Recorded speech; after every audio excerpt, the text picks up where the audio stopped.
There is one relationship that shapes all the others. And yet, many times, it is the one most neglected.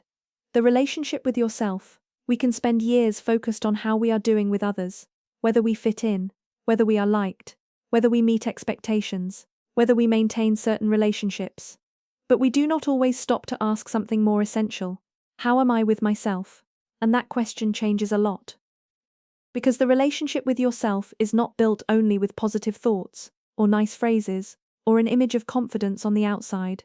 It is built in daily life, in how you speak to yourself, in how you treat yourself when you fail, in what you allow yourself to feel, in the level of pressure you live with, in the way you stay with yourself when no one else does. Many people have learned to relate to themselves through harshness, with constant criticism, with guilt, with comparison, with impatience, with a kind of inner pressure that never rests. And over time, that leaves a mark. Because it is not the same to live with yourself as to live against yourself. It is not the same to challenge yourself to grow as to never let yourself breathe.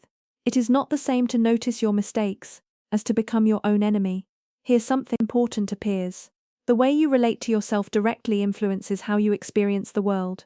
If inside there is only judgment, outside there will be tension. If inside there is only rejection, outside there will be a mask.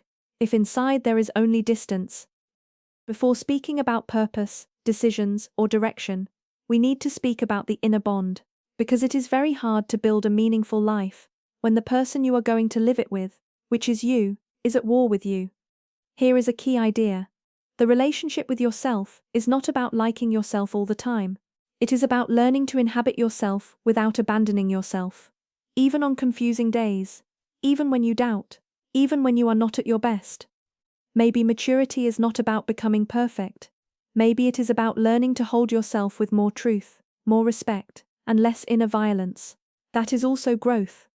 Being able to look at yourself honestly without destroying yourself. Recognizing what you need without shame. Setting boundaries without guilt. Accepting your process without constantly comparing it to others. And no, this does not mean settling. It means building a healthier inner foundation from which you can move forward. Because when your relationship with yourself improves, many things begin to change. The way you decide changes. The way you relate changes. Your ability to be alone changes. The way you ask changes. The way you let go changes. And above all, the background feeling with which you live begins to shift. Then necessary questions begin to appear. How do I speak to myself when no one hears me? Do I stay with myself? Does the relationship I have with myself give me strength or wear me down? This episode does not seek to give you a perfect formula. It seeks to remind you that the closest relationship you will have your entire life is the one you build with yourself, and maybe taking care of it is not a secondary detail. Maybe it is one of the most important decisions of your life. If this content brings you value, you can support the project by leaving a like and subscribing to the channel. That way, we continue building this space of reflection, awareness, and growth together. This is not only about knowing yourself, it is also about learning to be with yourself in a healthier way. See you in the next episode.